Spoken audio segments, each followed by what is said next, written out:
And don't try to make them elaborate. This isn't a contest, but the doorway into thanks and a silence in which another voice may speak.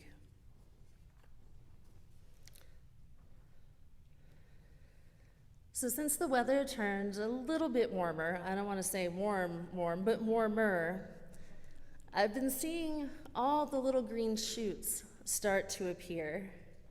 There's a few starting to come up in front of my house. There's some lining the sidewalks on the way from my house to my tea stop. And there's one very mysterious one standing all by itself where I park when I drive into Cambridge. Just one, there's nothing else. It's just mulch and one green shoot. And I'm not a gardener, and I have no idea what most of them are. I really just know that the ones in my yards are tulips because it's my yard and I've lived there for a little while and I've seen them bloom before. And I couldn't really tell you the moment when these green shoots first appeared. I just turn around one day and there they are, bam, up, out of the ground. And I probably walked by them a dozen times when they were still small, and they just didn't catch my attention. My head was too full of other things, or I was paying attention to something else entirely.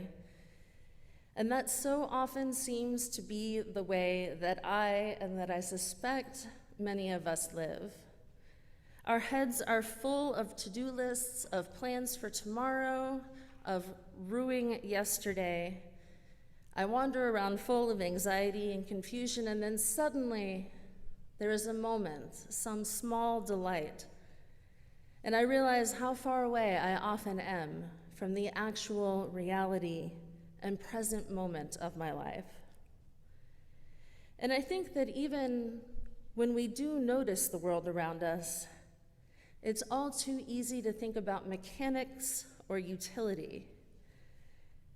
I often find that I not only have to challenge myself to pay attention, I have to challenge myself to show up with that attention with an openness to mystery or wonder.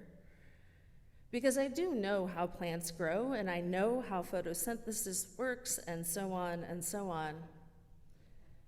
But how amazing is it that a little bit of warmth and a little bit of sunlight can summon life itself from the earth?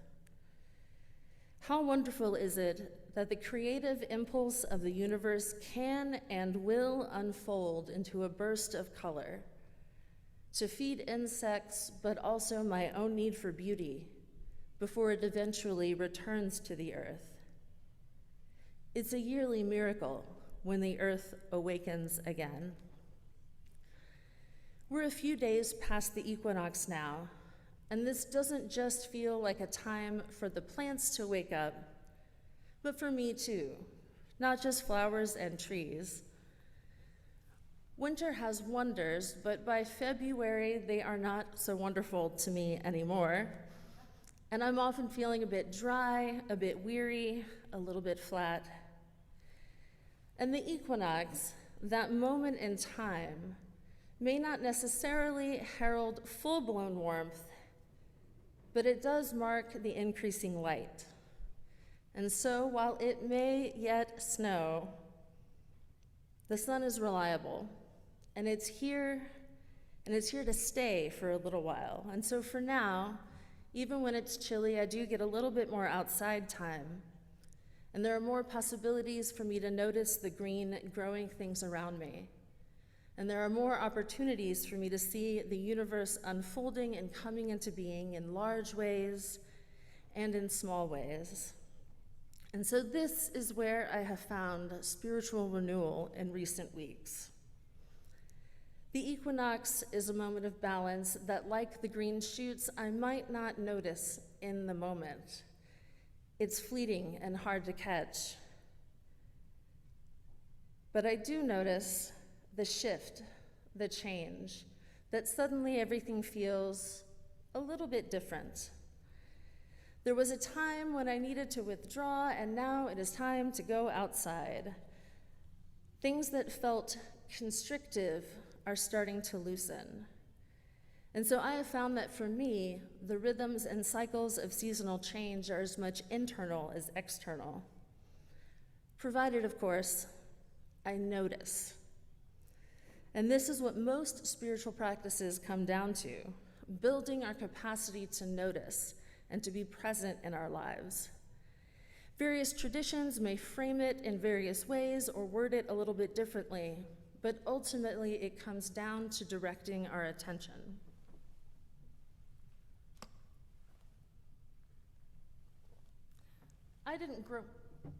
Can't hear me that way. I didn't grow up in a faith community, and so I don't have that lengthy, years-long experience of a liturgical year and of the rhythms of a faith tradition. But I'm intrigued by how so many of our siblings in faith experience this time of year. My Catholic friends growing up would give up various indulgences like sweets for Lent. My childhood sports idol was Hakeem Olajuwon, who famously played basketball during Ramadan, fasting. My Jewish friends certainly observed Passover, leaning into remembrance and legacy. Holi casts off the winter to leap joyously into spring with color and playfulness. And so most of the people I know would say that these varied and different practices are bringing them closer to God or the holy, although they perhaps would not all speak of it the same way. Fasting and prayer, Sabbath, silence, communal worship, especially for me, communal music, these are all forms of seeking the sacred. These are all ways for us to change and redirect our attention. Some of them clear away, some of them bring in the new. And it's interesting to me how these practices are paralleling my own biological senses of the world, seeking awakening and renewal at this time of year. All of these practices have the potential to reorient us. Sabbath and solitude and all of the abstentions are like a spring cleaning for the spirit, perhaps, something that opens up space for us to notice the world in new ways. Seeking experiences of nature, singing together, these things remind us of our interdependence, our place in the larger universe, and connecting with friends and family reminds us of the joy there. And it's not just a yearly cycle, season to season. It's also Sabbath followed by Monday morning, church followed by our work in the world. It's sleep followed by sunrise. And we live in a culture that is not super connected to those cycles of change. We live in a culture that's go, go, go, that promotes hustle, that measures our worth in our productivity. And so the demands on our attention are constant. The phrase attention economy speaks to the idea that we only have so much attention to give. And it reminds us that information overloads us and that media and advertisement fight constantly for bits and pieces of our attention. In thinking of attention as a commodity, I remind myself that that means my attention is invaluable. And I remind myself that it is mine to bestow. And so in this culture that promotes hustle and that measures our worth in productivity, the choice to redirect my attention, the choice to renew my spirit is, I think, a radical act. It's deliberate and it's countercultural. And this matters because choosing to direct our attention has the capacity to reshape who we are. Seeing the holy in a green shoot or a flower, to experience wonder in the budding of trees, these are how I orient towards interdependence beyond a mere intellectual exercise of thinking about interdependence. Experiencing the delight of connection and friendship and family reorients me experientially to the power of love. These are glimpses of the holy, the places where I sense divinity, and they might be small or they might be large, but they are all moments of awe, mystery and wonder. Our Christian siblings might call this a moment of grace, pointing to it as a freely given gift and a movement of the Spirit that reshapes the soul. And both of these pieces are important, that it's freely given, that is to say, accessible to us, and that it reshapes us. And I think this is a place where our universalist heritage moves in me, because I do not think that I am sinful and in need of mercy from some external divinity, nor do I think that something external is bestowing grace upon me. I believe that it is always there. The universe is always in motion, and in its unfolding, in the way that it burgeons with life, there is something that I can tap into. I believe that the holy moves in my life and even inside me. It's just that sometimes I don't notice. Caught up in the day-to-day business of living, it's easy to overlook. And again, part of our universalist heritage is the universality of grace, that it is everywhere all the time, that every ordinary thing has the potential and the power to be an opening to awe, a doorway. Any moment could be an encounter with mystery. And as for reshaping me, thank goodness that it does. As I said, I don't really think in terms of sin and redemption, but I am very aware that I am a human being and flawed. I'm very aware that I sometimes speak without really thinking it through. I get cranky, especially when I'm hungry. I rush to judgment. I can take my loved ones for granted sometimes. And one really nice thing about my partner working on Sunday morning and not being here is that we won't add to the list anymore today. But there are times when we all need a little bit of reshaping, a reminder of what matters, a reorientation and a redirection of our very selves. And so as winter is turning to spring and as the world is returning to life, for me, this is a moment for a spring cleaning of the spirit, to clear out that which no longer serves me, and to stretch myself open again. I have noticed when I look out into my yard that my tulips are struggling. They're nestled into a bed with roses and hydrangeas, and my landlords let it get a little bit out of hand. And so when they do bloom, they'll be half hidden by branches. It will be harder for me to see the blooms in their full glory, and it will take a little bit of effort for me to notice them in the days to come. And I'm not too different from a plant myself. I too need a period of rest.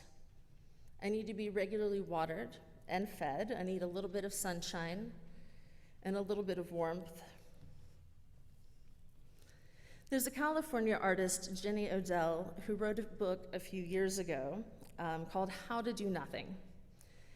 And I don't actually need an instruction manual on literally doing nothing. I can be pretty good at that, but her book's not actually about that. It's actually about resisting the attention economy. And she wrote it for artists and writers, or for anybody who wants to look at life and not see instruments and utilitarianism, who wants to look at our lives as something that doesn't need to be optimized. And she says, I refuse to believe that the present time and place and the people who are here with us are somehow not enough. And she writes about how after the 2016 election, she began to go to the Rose Garden in Oakland every day. She says this was not a conscious decision. It was more of an innate movement, like a deer going to a salt lick or a goat going to the top of a hill. And what I would do there is nothing. I'd just sit there. And I'm struck in the way she talks about this, recognizing that she too is a creature of this world, and that she needs to be in the garden, and that she needs to look at roses and be in the sunshine. And a lot of her book is about the increasing bleed over of work and the outside world into other areas of our lives, the way the attention economy can snatch every available moment. But the embodiment catches me, and it reminds me of the old union demand for the 8-hour workday, 8 hours for work, 8 for sleep, and 8 for what we will. I doubt that very many of us are getting our 8 hours of sleep every night consistently, and I'm very sure that few of us get 8 hours for what we will. And so where is it in our packed day that we seek out roses and sunshine? Where do we seek joy or beauty? And how do we make space to encounter mystery? Like the teacup, already full, sometimes there is no more room for us to take any more in. And something must yield to make way for moments of surprise and delight. To choose where to give my attention, I must necessarily say no to some things in order to say yes to others.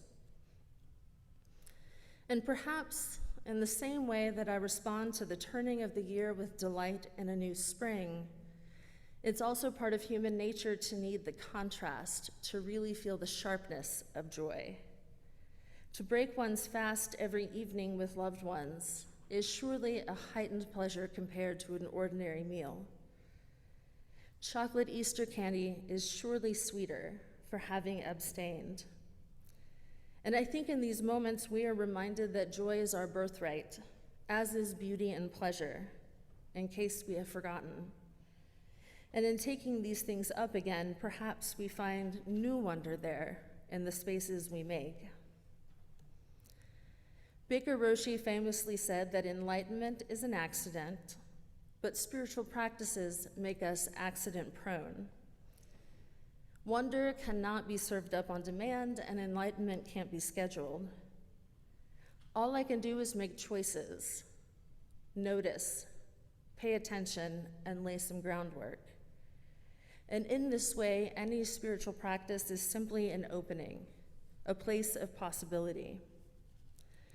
So as the world spins on its axis and orbits the sun, as we move through our cycles of night and day, work and play, and the changing of the seasons, take moments to pause, to look around and notice the blue sky, the sun, the wisps of cloud, the flowers.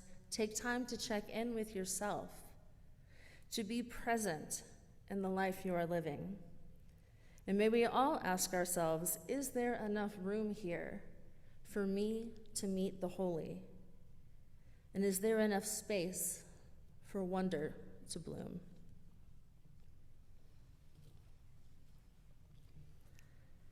I now invite you to join in our closing hymn, number 298, Wake Now My Senses. The words are in the order of service. Please rise in body or in spirit.